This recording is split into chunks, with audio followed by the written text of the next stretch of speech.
Welcome back to the YouTube channel, girls. So, I am excited to let you know that we are doing a new weekly series that's going to drop every single Friday, and it's going to be called What No One Tells You About Being Chronically Ill. Because let's be real, no one really tells you anything when you're chronically ill. So, today, first episode. Obviously, we'll just get into a bit about me, just in case we've got any new people here. I am chronically ill, so I have endometriosis and I have PCOS, and I basically document my journey online. I know a lot of things that I didn't know when I was diagnosed with a chronic illness. So I was like, I feel like this might be valuable to anybody that's navigating their health or a chronic illness and doesn't know what to do. These can include things like navigating doctor's appointments, knowing what to ask, knowing the difference between medical jargon, because let's be real, like we get told a lot of stuff, but it's all just a bit, well, it's all just nothing when you don't know what it means. So even little things like knowing the difference between a regular gynecologist and a endometriosis specialist. So they are two very different things. And I remember when I was going through my journey, I didn't know that. I didn't even know there was such thing as an endometriosis specialist. So it's just going into the basics and things that you might not normally ask, or you might not actually find out from your medical professionals. So starting off strong, one of the main things that I didn't know about a chronic illness when I was diagnosed is how much my life would change.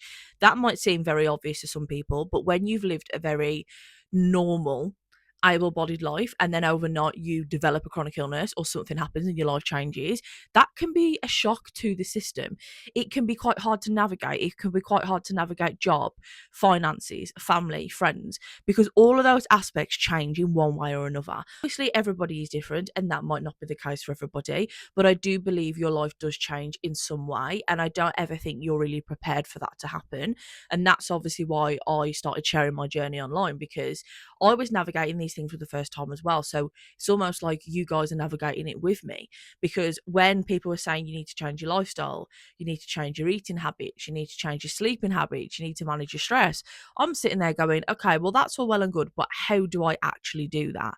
And that is obviously when I started to do research of my own, work with professionals, and look online. And you know what? There is some really, really useful stuff online, but there's also some stuff that's not good. So for instance, obviously, like, we have to remember that a lot of the people online, they're not qualified, they're not like qualified in nutrition, all that kind of stuff. So should we be wholly focusing and relying on what they're saying to us? No. Does that mean we should ignore them? No. It just means that whatever we take in, we then use that and we go, right, is this going to work for me based off my own experience? Fact check with professionals or your medical provider and things like that, and then go from there. So when I was going through like supplements and stuff, like supplements are a big part of, I would say, like the wellness and chronic illness space. Do I believe you need to spend lots and lots of money on supplements to live a healthy life? No, I don't. Do I believe that supplements done correctly can really help and promote like better health? Yeah, 100%. And for me, there was a lot of noise, especially around PCOS, online, about like supplements and what you should take and what you shouldn't take. So what I did is I did a lot of research, and then I spoke to doctors and professionals and nutritionists and pharmacists and all that kind of stuff. And then I worked out what was right for me. So now I take a collection of things that I've tried and tested that are good for me. So just because someone next week is going to say, Laura, you need to take this supplement, it doesn't mean I'm going to take that supplement. But maybe Laura 2 years ago probably would have, because she would have felt a little bit like overwhelmed with everything that was going on. And these are the things that you don't get told when you're chronically ill. Like, there's no cheat sheet on navigating the chronic illness space or the online space, where there's so much information about supplements, wellness, protein, gym, all that kind of stuff. And you can find 5 or 10 different videos and they'll all be telling you different things to do. And for someone that's never really navigated that, that's hard. It is. And that's why I've always wanted to build a space and a community where you can feel like you can just ask those questions that might seem a bit like silly, because I don't think there's any such thing as a silly question. And when I do my live streams, people come in and ask all kinds of things, and we want that, because these things necessarily aren't something that you might call your GP for, because obviously it takes like weeks to get an appointment, but it's something where you can get just like an honest, real answer. Like, some people ask me questions about something I've tried, and I'll be honest with them. Like, if I've not given it enough time to try it out, or I've not like been consistent with it, I'll just tell them. Like, I'm not going to lie about it just to try and like promote something, and that's what I've always tried to keep on my kind of channels and what I do, is that authenticity of it and that reliability, where it's like, look, I'm not going to lie to you, I've got undiagnosed ADHD, I'm in the process of being diagnosed, I can't even remember to take my medication half the time, let alone take 50 supplements. So I really do have to try and find like a good routine for me, and it has to be easy, it has to be manageable, it has to be maintainable, because if not, then what's the point? Do you know what I mean? Like, I am not somebody that handles like a rigid strict routine very well, hence why I've never been able to do any of these anti-inflammatory diets. But I have been able to work with my own brain and work out what's right for me.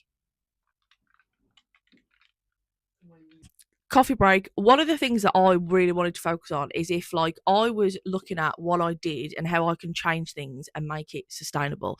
So for instance, loads of people were telling me like cut out dairy, cut out gluten, and I'm just like, I don't know whether this is going to be sustainable for me long term. So how about I just make some mindful switches? We are going to do like weekly episodes on a Friday where we drop something where it's either a question or a Q&A. And I would love to hear more from you guys to let me know what you wanted to know or needed to know when you was navigating a health condition, a chronic illness, etc.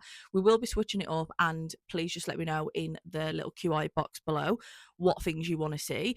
But honestly, I do think chronic illness and women's health in general is massively underfunded, under researched, as we all know. So even just these things like educating each other really helps. Like, a problem shared is a problem halved, and knowledge is power in this space. And I do believe that there's a lot that we all could learn from this as well. So thank you for watching, and stay tuned for the next episode.